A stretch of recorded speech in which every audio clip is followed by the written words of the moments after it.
Hola, vamos a meternos de lleno en un tema que es un pilar de la medicina y, por supuesto, una pregunta clásica en el EUNACOM, el control de las enfermedades infecciosas.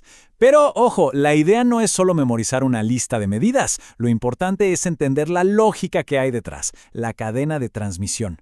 Nuestro objetivo hoy es aprender a pensar estratégicamente, a identificar cuál es el eslabón más débil en cada situación clínica y, por supuesto, a romperlo.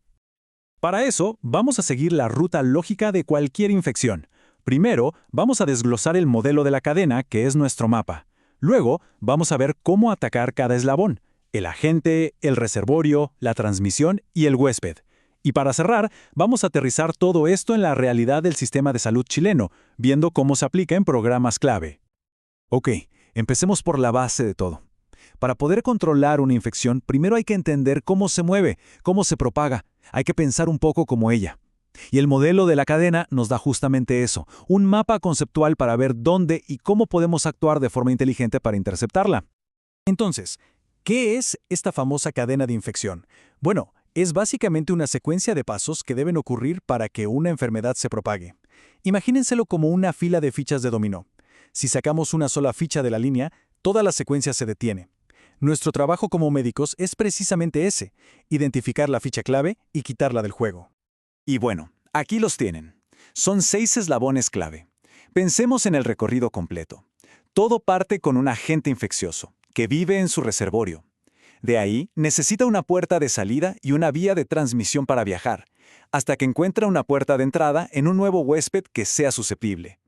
Cada uno de estos puntos es un objetivo potencial para nuestras intervenciones. Bien, entremos en materia. Vamos al primer punto de ataque: ¿cómo podemos controlar la infección si actuamos directamente sobre el microorganismo y el lugar donde se aloja? Aquí es donde los vamos a la raíz del problema. A ver, si vamos directo contra el agente, las medidas son súper claras. Buscamos destruirlo o inactivarlo. La esterilización, que elimina toda forma de vida microbiana, es absolutamente clave en pabellón, por ejemplo. La desinfección y la antisepsia bajan la carga de microbios en superficies y en tejidos vivos, respectivamente. Y por supuesto, un tratamiento antibiótico adecuado y oportuno reduce la carga del agente dentro del propio paciente.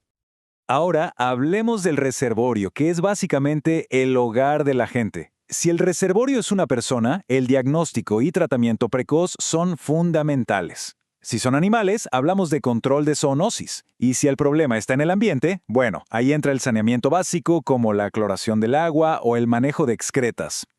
Y aquí, ojo, porque esto es una pregunta de examen clásica y un punto donde muchos se caen. Hay que diferenciar muy bien estos dos conceptos. El aislamiento se aplica a la persona que ya está enferma para evitar que contagie a otros. En cambio, la cuarentena es para la persona que estuvo expuesta pero que está sana, para observar si desarrolla la enfermedad.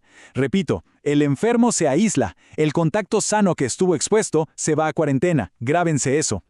Listo. Ya atacamos la fuente, el origen. ¿Qué sigue? Bueno, lo lógico es poner una barrera en el camino. ¿Cómo impedimos que la gente viaje desde el reservorio hasta el siguiente huésped?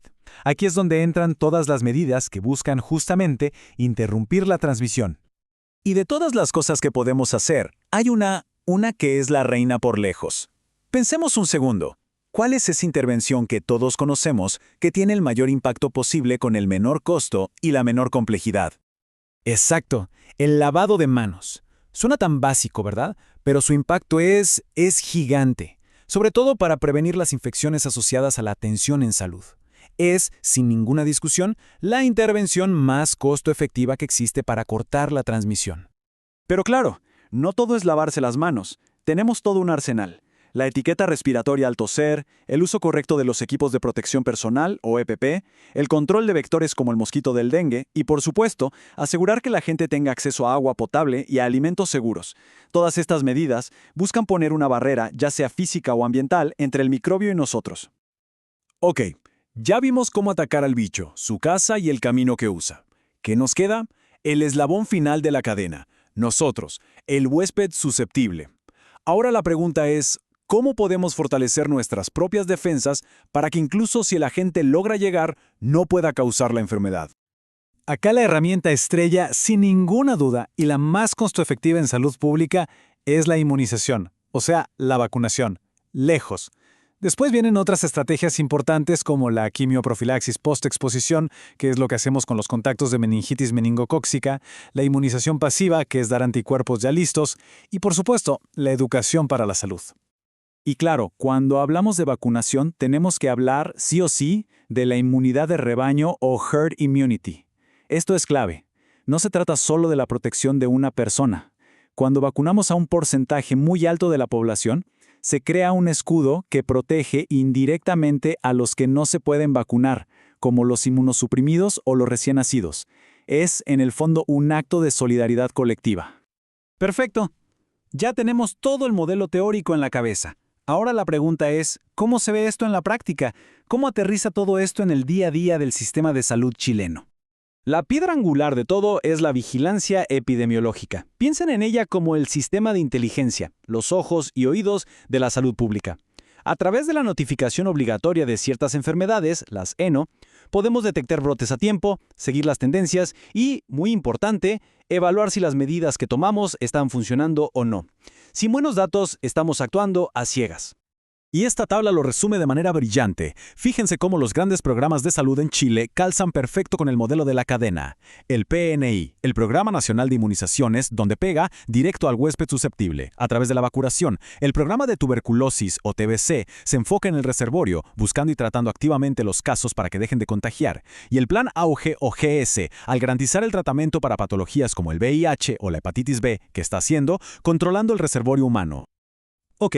Para resumir, para que se lleven los puntos clave para el EUNACOM, esto es lo que no se les puede olvidar. Primero, toda medida de control de infecciones busca romper un eslabón, siempre.